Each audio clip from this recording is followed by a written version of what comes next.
Work out முடிச்சுட்டு மத்தியானமாக ஹெல்த்தியான ஒரு சாலட் சாப்பிட்லாம், அரிசிக்கு இன்றைக்கி லீவ் விட்டுறலாம் அப்படின்னு சொல்லி பிளான் பண்ணி, ஸோ இன்றைக்கி ரைஸ் இல்லாமல், ஒயிட் ரைஸ் இல்லாமல் நம்ம வெஜிடபிள் அதுக்கப்புறம் சிக்கனை வச்சு ஒரு சூப்பரான சாலட் தான் பண்ணியிருந்தேன். ஸோ ஃபஸ்ட் வந்து எல்லா வெஜிடபிள்ஸையும் கட் பண்ணிக்கணும்.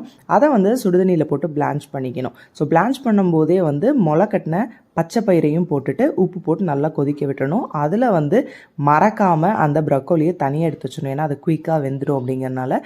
அப்படியே ஒரு பக்கம் போன்லெஸ் சிக்கனை நல்லா வாஷ் பண்ணிவிட்டு கொஞ்சம் பட்டர் ஆட் பண்ணி அது கூட இந்த சிக்கன் துண்டுகளை போட்டுட்டு அதில் பெப்பரு, சால்ட்டு, அதுக்கப்புறம் peri peri powder, oregano, red chilli flakes இதெல்லாம் போட்டு நல்லா ஃப்ரை பண்ணிடணும். அது கூடவே வெட்டி வச்ச பன்னீரையும் போட்டு நல்லா ஃப்ரை பண்ணிடணும்.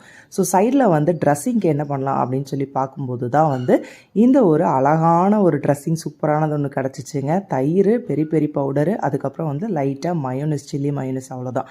ஸோ எல்லாமே போட்டு இந்த காயெல்லாம் ஒன்றா மிக்ஸ் பண்ணி இந்த சாலடோட சாப்பிட்டு பார்த்தா செம ஃபீலிங், செம டேஸ்டி.